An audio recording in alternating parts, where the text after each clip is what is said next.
We are Wednesday, the 21st of June. What's up, everybody? I hope we are all not not trying to pick a top here, but also not buying into any of this. I think we're super extended basically on equities.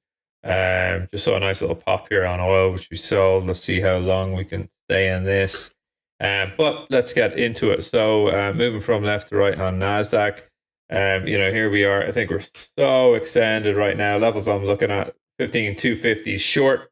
Bring that down to the 14,985's quarter and maybe beyond. Maybe beyond. I think we need to go back to the 14,768, and whether we do that in one session or this for the rest of this week is in two more sessions. Who knows? Now, what we do have coming today is Jerome Powell, the Senate committee hearing. And that's going to be a lot of, why did you pause? Do you think this is over? Is it over? Is it not over? What's going to happen, Jerome? And Jerome's going to be like, I don't know. I don't know. He's going to say, I don't know. And essentially, he's reserving optionality to do whatever they need to do in the Fed, what may come. All right. So that's a short and small of it on the NASDAQ. On the S&P 500, here on the daily bars, just some sort of gaps going on right now. I think listening to some commentators here, they're looking at like the March high of last year, which is kind of like March, in here, right? I don't really. Sorry, this level here, right? We're trading over this level, right? The 44.18s for me. And they're thinking that we could potentially rally on from here. Others are saying that we could sell down hard from here, never to return until next year.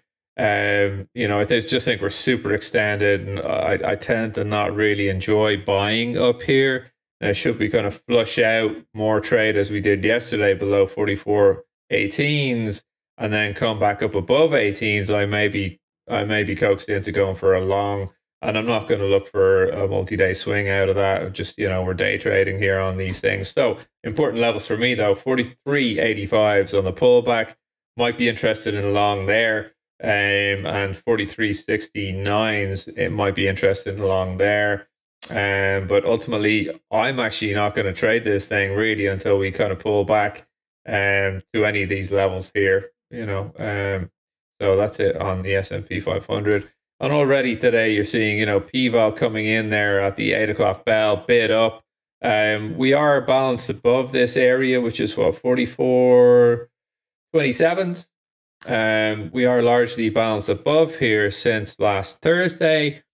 Quite a good amount of trade into this upper area, and just then yesterday just couldn't hold it, couldn't get in there. We dropped out, couldn't get back in there, and just sell. Down we go, new low, sell, and then down into the close, and more selling coming through right now under VWAP. But watch out here, because the buyers may come in around the 44.24's half.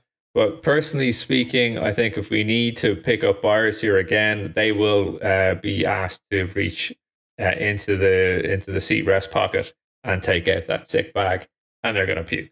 Okay, so I think we're too high, and I think we need to come down. And this isn't like, I generally think we're too high, too expensive on these equities. I just think these indices are just way out in front of their skis right now. Does that mean that we put in the high for the year? Absolutely not. I just think we need to come back a little bit, have a nice, maybe another 2% pullback, and then we can kind of really get the big buyers coming in to then force the sellers to puke.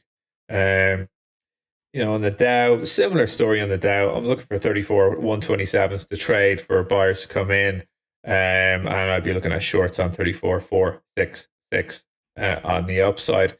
Well, something I want to look at is gold here as well. Gold's very messy, but ultimately, I think we probably are going to test this 1941s, which was sort of an area we're looking at supports yesterday, and you got this 1939s on the downside as well. If I go out to a weekly bar here, gives us a better context of what's going on, plus it kind of make sure we don't need to worry about that data problem I have at the moment. But you're looking at pretty much this high here of the 13th of April 2020, just kind of when COVID was kicking in there. This was a high that we rejected, and now we're above. So is that former support going to come back as support here? Former resistance then turn support, and then wish wash. But now we're back above. So will this come back in as supports again? 1939. You know what? The answer for me is negative, Captain. Negative, Captain. We are going down in the gold stuff. Why is that? Because we are imbalanced down below the 1949s in this CVAL here. Bids this morning. Can't hold anything here. And, down we go. So I think we're going 1927s. And then we could maybe think about catching a low, trading it back up a wee bit, and then reselling this thing, go lower, So very much the move yesterday, if you're wondering, how do we get on the start of these things, or how do we see the signs of things happening? Well, pretty much yesterday, the move to the downside was precursored by Tino's. Bid up over PVAH, pulled back to VWAP, generally held, and then bid from pretty much the 2 o'clock marker up in to meet this trend, and then slow selling back. All right. So, maybe that is T-notes tuckered out on that trend, and now we're just going to sell down. And if so, that's a risk off move. Bonds down, equities up. Risk on move. Bonds down, equities up. And gold is probably going to go south with bonds here because it moves inversely to the real yield. So that's it for me. And there you go. Gold making absolute mints out of it. There you go, into the 1939s. Initially, a little bit of support coming in here, but it's just toasted right now. I think that move is actually a little too fast. All right, I'm going to wrap it up here. Have a great session, and I'll talk to you tomorrow. Good luck.